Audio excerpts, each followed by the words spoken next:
ሰላም ጤና ይስጥልን ክቡራትና ክቡራን ተመልካቾቻችን በዛሬ ኤምኤስ ልዩ ዝግጅታችን ፋኖ አስረስ ማረ ዳምጤን የአማራ ፋኖ በጎጃም ምክትል ሰብሳቢና የፖለቲካ መምሪያ ኃላፊን አግኝተነዋል። በተለይ ፋኖ ከሚያደርጋቸው ተጋድሎች እንዲሁም ዛሬ መጋቢት 24 2017 የብልጽግና 7ኛ ዓመት እየተከበረ ነው። ይሄን በተመለከተ ፋኖ ምን ያስባል የሚለውንም ነገር እናነሳለን።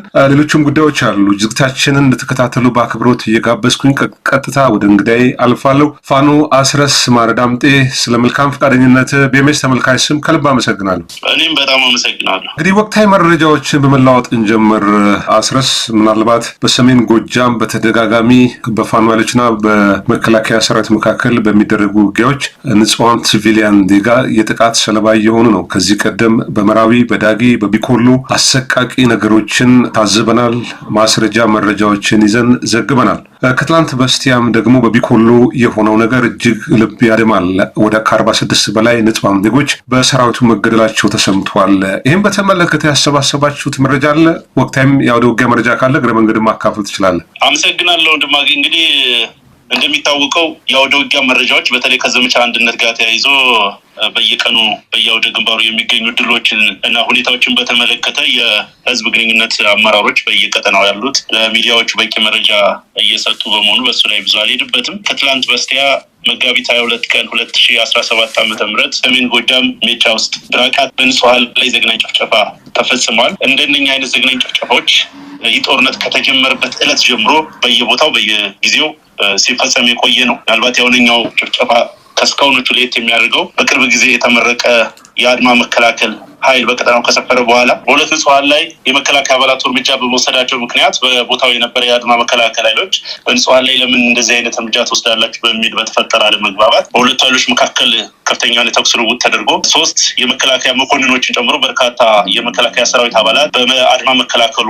እርምጃ ተወስዶባቸው ይህንን ሁኔታ ሊያረጋጋ የመጣ ወይም ደግሞ የመከላከያ አባሉ ሊያግዝ የመጣ ሌላ የመከላከያ ሬጅመንት በቀጠናው የነበሩ ንጹሃንን ጨፍጭፏል። በዕለቱ 46 ንጹሃን እንደተጨፈጨፉ ነው በሚዲያዎችም ተዘግቦ የነበረው። ዛሬ ባለን መረጃ መሰረት ይህንን ቃለ ምልልስ ከምናደርግበት ሰዓት ድረስ በአጠቃላይ 48 ንጹሃን ከአንዲት አነስተኛ ከተማ ብራቃት ሰሜን ጎጃም ሰሜን ሜጫ ወረዳ ውስጥ ጨፍጭፈዋል። ላለፉት 7 ዓመታት በዚህ አይነት መንገድ ህዝብን በማሸበር በጉልበት በመጨፍጨፍ በባርነት ለመያዝ የሚደረግ የአብይ አህመድ አገዛዝ አካሄድ መሆኑን መታወቅ አለበት። ይሄ አገዛዝ እንግዲህ እድሜውን በአጭር ጊዜ ማሳጠር መቻል አለበት። ያ ካልሆነ በስተቀር ያለምንም ድንበር ያለምንም ምርጫ የትኛውንም አካባቢ ማህበረሰብ ከመጨፍጨፍ የማይመለስ መሆኑን በግልጽ የሚያመላክት ዘግናኝ ድርጊት ነው የተፈጸመው በቦታው። እንደ አማራ ፋኖ በጎጃም በአጠቃላይ እንደ ፋኖ ይህንን አገዛዝ አፈሙዝ አዙረን ጠመንጃ አንስተን መታገል የጀመርንበት አንደኛው ምክንያታችንም ህዝባችንን ከህልውና አደጋ ለመታደግ በመሆኑ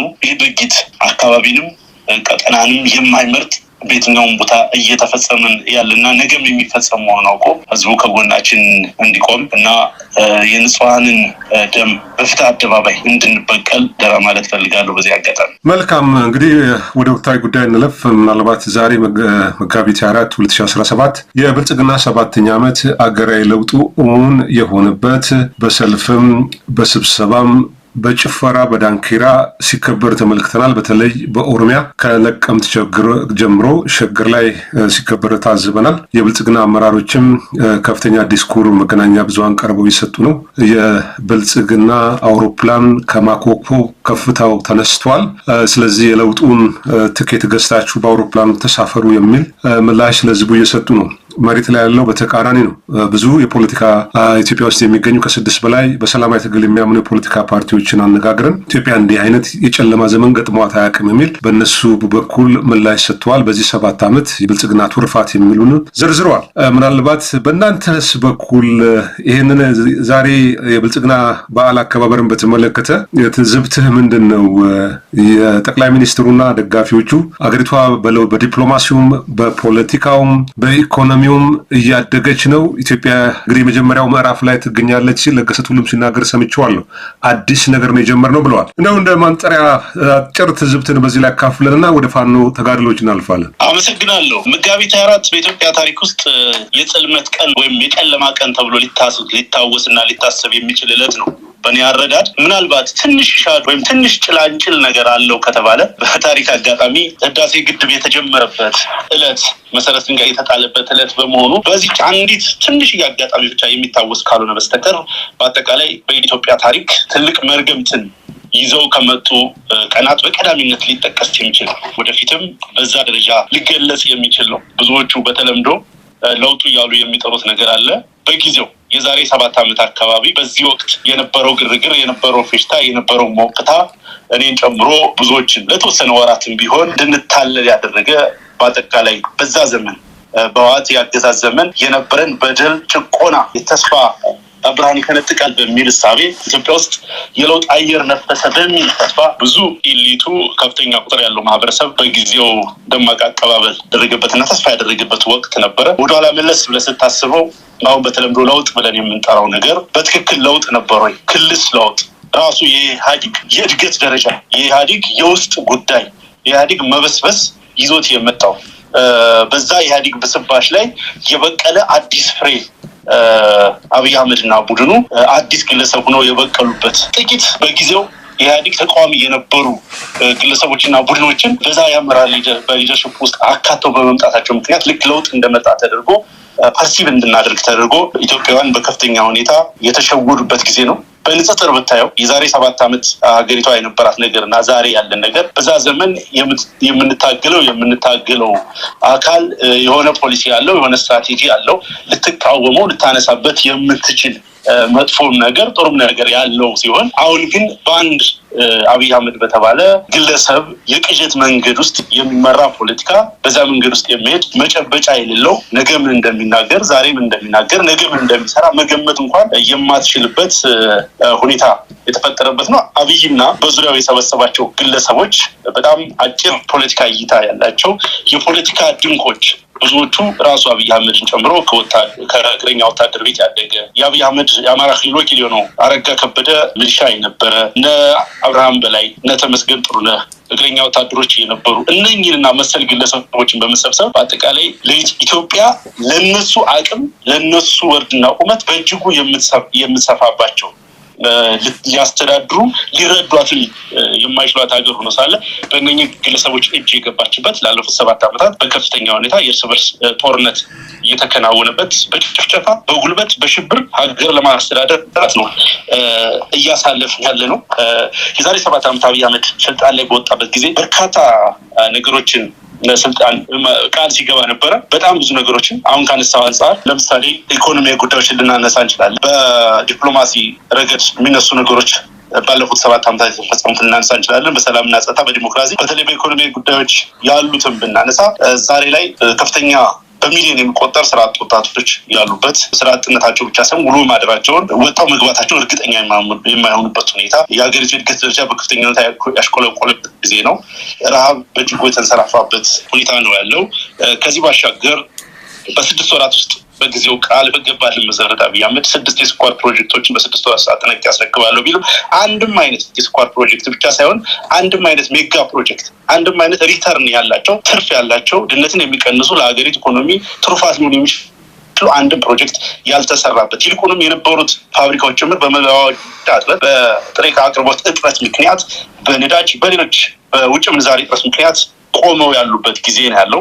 ሀገሪቱ ያለቻት እንጥፍጣፊ ገንዘብ ለዲም ላይት ለመንገድ ላይ ዲኮር የሚውልበት በጊዜው 65% ደርሷል የተባለው የህዳሴ ግድብን ለማጠናቀቅ በጣም ብዙ ፖለቲካ ፕሮፓጋንዳ ስራ ሲሰራበት የነበረው 35% ለማጠናቀቅ እንኳን 7 ዓመታትን ወስዶ ያላጠናቀቀበት 1300 ሜጋዋትን ጭምር ማመንጨት ከሚችለው ቀንሶ ያንን ያላደረገበት በአጠቃላይ ከዛሬ 7 ዓመት በፊት ሀገሪቱ የነበራትን የፖለቲካ እርሾ ሙሉ በሙሉ ለጦርነት በመዋል የሀገሪቱን አንጡራ ሀብት የሟጠጠ አገዛዝ ነው። በዲፕሎማሲ ረገድም ብትወስድ የሀገር ሉዓላዊነትን እንደ አብይ አህመድ ሸንሽኖ የቸረቸረ እንደ አብይ አህመድ ሸንሽኖ የሸጠ የለም። የግዛት ሉዓላዊነትን ፖሊሲ ሉዓላዊነትን ዛሬ በአንድ አርሶ አደር በሚገዛው ማዳበሪያ ዋጋ ላይ ወርልድ ባንክና አይኤምኤፍ ውሳኔ እንዲሰጡበት የሚያደርግ ከፍተኛ የፖሊሲ ሰረንደር ያደረገ ቡድንና አገዛዝ ነው።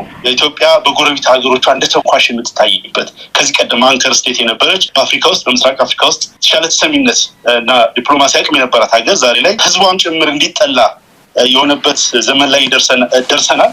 ሰሜን ሱዳን፣ ደቡብ ሱዳን በጣም በርካታ በዙሪያው ያሉት ሀገሮች ምናልባትም ከኬንያ በስተቀር አብዛኞቹ የኢትዮጵያን ቴሪቶሪያል ኢንቴግሪቲ የነኩበትና ይህንን ሶቨርኒቲዋን ደግሞ ዲፌንድ ለማድረግ ያልተሞከረበት ለህዝብ ይፋ ያልተደረገበትን ዘመን አሳልፈናል። አሁንም እያሳለፍን ምናልባት የኬንያውን ቢሆን እዚህ ከሳፋሪኮም ውልና ፕሮጀክት ጋር ተያይዞ ባለ የጥቅም ትስስር ምክንያት ሊሆን ይችላል ያ ነገር ያልተፈጠረው። በታሪክ ሶማሊያ ውስጥ የግብጽ ኢጂፕት ኤር ተንቀሳቅሶ አያውቅም። እንደሚታወቀው የቱርኮች አየር መንገድና የኢትዮጵያ አየር መንገድ ነው የሚንቀሳቀስ የነበረው። ዛሬ ኢጂፕት ኤር በሶማሊያ የሚንቀሳቀስበት ያ ብቻ ሳይሆን ግብጽ ወታደራዊ መሬት ላይ ወታደራዊ ቤዝ እንዲኖራት ሶማሊያ ውስጥ ያስቻለ ትልቅ የሆነ የዲፕሎማሲ ኪሳራ ያስተናገደችበት ሁኔታ ነው የተፈጠረው። በሌላ በኩል ይሄ ልዩ ተጠቃሚ ያደርግ የነበረው የአጓ የአሜሪካኖቹ ፖሊሲ የተነሳበት ኢትዮጵያ በከፍተኛ ማዕቀብ የተመታችበት ባለፉት ጊዜ በጥቅሉ በሴኩሪቲ ካውንስል ደረጃ እንኳን 15 ጊዜ በላይ በኢትዮጵያ ጉዳይ በስብሰባ የተቀመጡበት። እንደሚታወቀው በሴኩሪቲ ካውንስል ውስጥ የክራይም አጌንስት ሂውማኒቲ ዋር ክራይም በሚባሉ አጀንዳዎች አብይ አህመድ እዚህ ሀገር ላይ በሚፈጥረው የሽብር ተግባር ምክንያት የተባበሩት መንግስታት የጸጥታው ምክር ቤት ኢትዮጵያን አጀንዳ ያደረገበት ወቅት ነው የሚገኘው። ምናልባት ኢትዮጵያ በዓለም አቀፍ መድረክ በዩኤን መድረክ በዚህ ደረጃ አጀንዳ ሁና የምታውቀው ከ40 ዓመታት በፊት በነበረው ፋሚን ወይም የረሃብ ምክንያት ካልሆነ በስተቀር ኢትዮጵያ ውስጥ ላለፉት የተፈራረቁ አምባገነን መንግስታት ጊዜ እንኳን በዚህ ደረጃ አጀንዳ ሁና በዚህ ደረጃ በሰብአዊ ጭፍጨፋ በጦር ወንጀለኝነት አጀንዳ ሁና የማታውቅበት ጊዜ ነው። በአጠቃላይ ሀገሪቱ ያላትን የዲፕሎማሲ እርሾ ሙሉ በሙሉ የተሟጠጠባቸውን አመታት ተቆርጥሞ ያለቀበትን ጊዜ ነው ያሳለፍነው። በሰላምና በጸጥታ በሌሎች ወታደራዊ እንቅስቃሴ ብትወስድ ከዚህ ቀደም በርካታ ጀግኖችን ያፈሩ የነበሩ የኢትዮጵያ የሚሊታሪ አካዳሚዎች ዛሬ ላይ የአሸባሪዎች ማምረቻ ሆነው፣ ይህንን የምለው ለምንድን ነው? ከነኚህ የሚሊታሪ ተቋማት የሚወጡ የሚመለመሉ የሚመረቁ የሰራዊት አባላት ዛሬ በየቦታው በየቀጠናው እናቶችን፣ አዛውንቶችን፣ ህጻናትን በግፍ የሚጨፈጭፉበት ያለምንም ርህራሄ ምላጭ ወደ ንጹሃን የሚስቡበት ነባራዊ ሁኔታ ተፈጥሯል። ይህ እንዲፈጠር ያደርገው አብይ አህመድ እና በዙሪያው የሰበሰባቸው ግለሰቦች ናቸው። ዛሬ ላይ መከላከያ መለየው መልበስና የአንድ አሸባሪ ቡድን መለየው መልበስ አቻ በሚሆንበት ደረጃ ምናልባትም አንድ አሸባሪ ቡድን አባል ከሚፈራበትም ደረጃ በላይ አሰቃቂ እና አስፈሪ የሆነ ሰራዊት እንዲፈጠር አድርጓል። በዓለም ታሪክ በዘመናዊ ዓለም ታሪክ ብዙ ህዝብ በእርስ በርስ ጦርነት በመግደል ጥቁር ታሪክ ጽፏል አብይ አህመድ ላለፉት 7 ዓመታት በተደረገው ጦርነት። ይህ ለዘመናት ሲታወስ የሚኖርበት ነው የሚሆነው። ለውጡ በተባለበት ጊዜ የእስር ቤት በር መከፈት፣ የነጻ ፕረስ መምጣት ብዙዎቻችንን እንዳታለለ ሁሉ ዛሬ ላይ ቶርቸር በድብቅ ይደረግ የነበረው ቶርቸር በአደባባይ እናት አባት እያዩ ልጆች፣ ወጣቶች፣ ህፃናት በአደባባይ የሚረሸኑበት ቶርቸር የሚደረግበት ህዝብ በተሰበሰበበት ግድያዎች የሚፈጸሙበት ጋዜጠኞች፣ የምክር ቤት አባላት ኢሚኒቲ ያላቸው ጭምር በኮንሰንትሬሽን ካምፕ የሚታሰሩበት በእስር ቤትም እንደው በሐሰተኛ ክስም አይደለም በኮንሰንትሬሽን ካምፕ ለወራት የሚታጎሩበትን አስከፊ ዘመን እያሳለፍ ነው። አንዳንዶቹ ምናልባት ዛሬ ፕላትፎርሙ ስለፈቀደ የሶሻል ሚዲያ ፕላትፎርም ስላለ በየቦታው ሆነን የምንፈልገውን ሀሳብ ስለምንጽፍ ስልካችን ላይ ስለምናስቀምጥ የፕሬስ ነጻነት የሚዲያ ነጻነት ያለ ይመስላቸዋል። ላለፉት 7 ዓመታት ከ300 በላይ ጋዜጠኞች የታሰሩበትን ነባራዊ ሁኔታ ያሳለፈች ሀገር ነው ያለችው። አጠቃላይ አብይ አህመድ እስካሁን በሄደበት ርቀት እነኝህንና መሰል ሌጋሲዎችን ነው እየጣለ ያለው ብሎ በአጭሩ መግለጽ ይቻላል ማለት። በጣም አመሰግናለሁ ፋኖ አስረስ። ወደ ቀጣይ እንለፍ። የፋኖ የህልውና ትግል ጋር ተያይዞ ነው ምናልባት በዚህ በዘመቻ አንድነትን እናንሳ። ዘመቻ አንድነት ያስገኘው ውጤት እንዴት ይገለጻል? ከዚህ ጋር ተያይዞም ፖለቲካዊ ውህደትና አንድነት በቅርቡ ይታሰባል ብለህ ምናልባት መረጃዎች ካሉ ታካፍለን ትችላለህ? እንግዲህ ዘመቻ አንድነት ከዚህ በፊት በተለያየ ጊዜ በርካታ ዘመቻዎችን ስናደርግ ቆይተናል። ይሄኛው ዘመቻ አንድነት ከሌሎቹ ለየት የሚያደርገው በተመሳሳይ ወቅት በተመሳሳይ ጊዜ በሁሉም ፋኖ የሚንቀሳቀስባቸው ቀጠናዎች የፋኖ አመራሮች በጋራ በሰጡት ወታደራዊ ስምሪት መነሻነት ያንን ትዕዛዝ ጠብቆ በዛ ዲሲፕሊን መሰረት የተደረገ ዘመቻ መሆኑ በርካታ ትሩፋቶችን እያመጣ ነው። መግቢያ ላይ እንዳነሳሁት የዘመቻ አንድነቱን የየዕለት እንቅስቃሴና ውጤት በተመለከተ በየጊዜው የተገለጸ ነው። ጥቅል ሪፖርትን በአማራ ፋኖ በጎጃም ወታደራዊ መምሪያ በኩል የቀረበ ሪፖርት ስላለ እሱ ላይ መመልከት ይቻላል። በርካታ ትሩፋቶችን አምጥተዋል። ቢያንስ በዓለም አቀፍ ተደራሽነት ባላቸው ሚዲያዎች በኩል እያደረግን ያለው ተጋድሎ ትልቅ ሽፋን እንዲያገኝ ምክንያት ሆኗል። በዚህ ቀጠና እንቅስቃሴ ለሚያደርግ የትኛውም የፖለቲካ ኃይል ወይም የፖለቲካ አካል በእርግጥም በአንድነት እንደተሰለፍን በእርግጥም ለተሻለ ኮዝና ዓላማ እየተንቀሳቀስን መሆኑን በሚገባ ያረጋገጥበት ያሳየንበት ዲሲፕሊን የሆነ ሰራዊት ቼን ኦፍ ኮማንድን የሚጠብቅ ኃይል ያለን መሆኑን ያሳየንበት በእኛ እቅድ በእኛ ስሌት ተዋግተን ውጤት ማምጣት እንደምንችል ያረጋገጥንበት እና ሌሎች በርካታ ውጤቶችን መዘርዘር ይቻላል። ከዚህ ጋር ተያይዞ የተነሳው የአንድነት ጉዳይ ከዚህ በፊት በተደጋጋሚ እንደተናገርኩት ፋኖ ኃይሎች የትግል ስትራቴጂያቸው፣ ታክቲካቸው፣ ትግል ዓላማቸው፣ ግባቸው፣ የትግል ስልታቸው እና ሌሎች መሰረታዊ የሚባሉ ጉዳዮች ላይ ይህ ነው የሚባል ልዩነት የለም። የቀረው ነገር ቢኖር የጋራ ሊደርሺፕ ወይም የጋራ አመራር መፍጠር ነው። ይሄ ቴክኒካዊ ጉዳይ ነው። ይህንን ጉዳይ ማሳካት ያስፈልጋል። ልክ ነው። የጋራ መሪ ያስፈልገናል። የጋራ አመራር ያስፈልገናል። በዛ የጋራ አመራር መሰረት የጋራ ጉዳዮችን የሚወሰኑበት የሚተገበሩበትን አውድ መፍጠር ለነገ የሚባል ጉዳይ አይደለም። በሱ ላይ ስራዎች እየተሰሩ ነው። 24 ሰዓት ስራዎች እየተሰሩ ነው።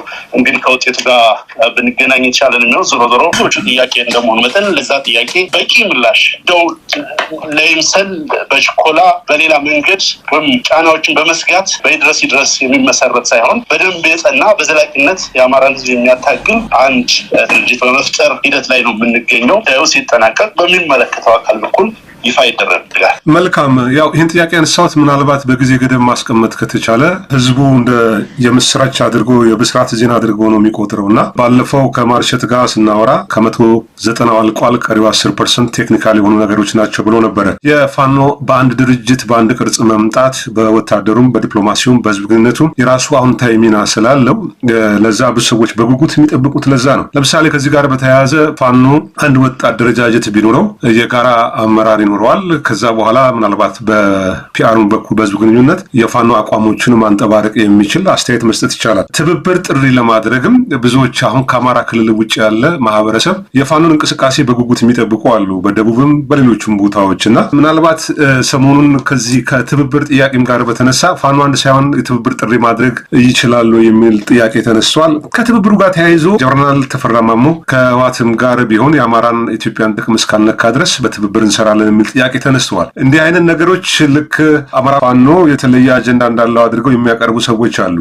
እንደው ከአንድነቱም ከትብብሩም ጋር በተያያዘ እንደው ጠቅለል ያለ የፋኖ አቋም ወይም በጎጃም ወይም የተነጋገራችሁበትም በግልም ሀሳብ መስጠት ትችላለ። ምንድን ነው እዚህ ላይ ያላችሁ ሀሳብ? እንግዲህ እንደነኛ አይነት እንዳነሳው ነው አንድ ድርጅት የሚያስፈልገን እንደነኛ አይነት ንግግሮችንና አስተያየቶችን ሁሉንም ገዢ በሆነ መንገድ እንዲገለጹ ነው። እንዳነሳው በመሰረታዊነት በመካከላችን ነው የሚባል ልዩነት ወይም ደግሞ ነው የሚባል የፖሊሲ የርዕዮተ ዓለም የሌላም ያስተላልፍ ልዩነት ባይኖር በራሳቸው እያንዳንዷ ከመሪው እስከ ታችኛው አካል ድረስ እንደነኛ አይነት እና ሌሎች መሰረታዊ ጉዳዮች ላይ ድና ወጥ የሆነ አቋም ለመያዝ አንድ የጋራ አመራር መፍጠር ያስፈልገናል። አንዱም የሚያስፈልግበት ምክንያት ነው። ያም ሆነ ግን ሰሞኑን ጀነራሉ ከተናገሩት ነገር ጋር በተገናኘ የምሰጠው አስተያየት ቢኖር ካነሳው አይቀር ብዙዎቹ አንድን ድርጅት ጠቅሰው አንስተው ልክ በልጅነታችን ይሄን ከነካህ ጭራቅ ይበልሃል ወይ ከነካህ እንዴት ሆናለህ ህፃን እያለን እንደምንስፈራራው አይነት በዛ ልክ ነገሩን ዝቅ አድርገው የሚያዩ አካላት አሉ።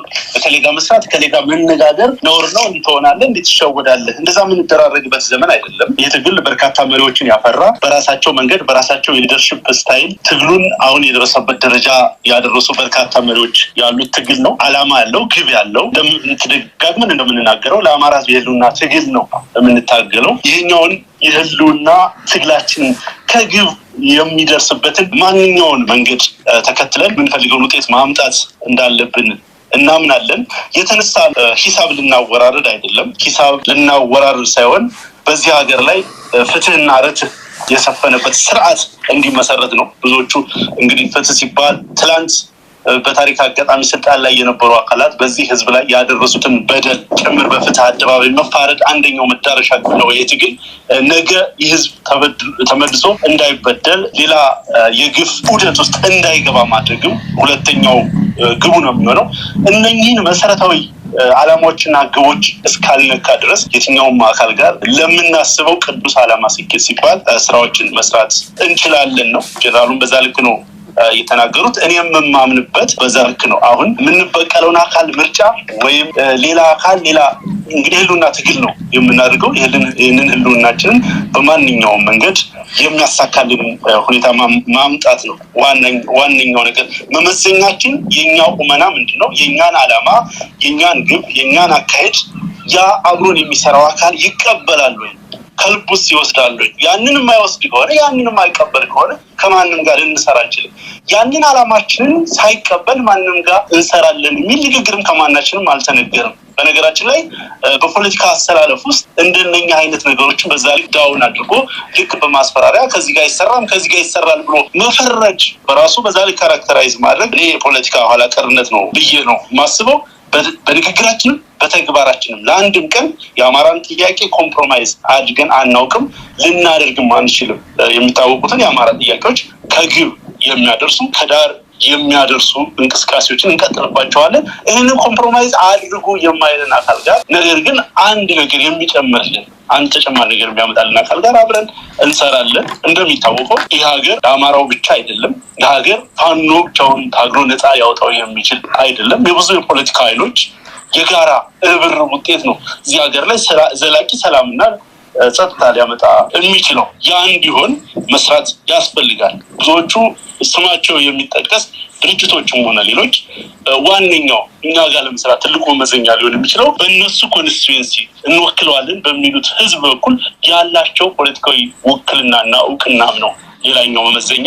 ያንን ኮንሲደር እስካደረገ ድረስ የትኛውም ኢትዮጵያውያን ጋር የትኛውም የኢትዮጵያ ፖለቲካ ኃይሎች ጋር በጋራ መስራት ምንም ነውርነት አለው ብዬ አላምንም። በይፋ ግን የተጀመረ ግንኙነቶች፣ የትብብር ጥያቄዎች የሉም ከኦሮሞ ነጻነት ሰራዊት ኦላ ከህወሓትም ጋር? እንግዲህ እስካሁን ባለው እንቅስቃሴ ውስጥ ይሄ የጋራ መተማመን የሚፈጥሩ ሙቹዋል ኮንፊደንስ የሚፈጥሩ ነገሮች አሉ። እንደሚታወቀው ከዚህ በፊት ዳርና ዳር ነው የመታየት የብዙዎቻችን አሁን በከፍተኛ ሁኔታ ተሳትፎ እያደረገ ያለው የፖለቲካ ኃይሎች የብሔር ድርጅቶች እንደመሆናችን መጠን የማይታረቁ የብሔር ፍላጎቶች የማይታረቁ ፖለቲካ አሰላለፎች ያሉ እስኪመስል ድረስ ዳርና ዳር ሆኖ በጥርጣሬ የመታየት በፍጹም ጠላትነት የመታየት ነገር ነበር። አሁን ያ ነገር የለም። በተግባራዊ እንቅስቃሴዎች ረግቧል።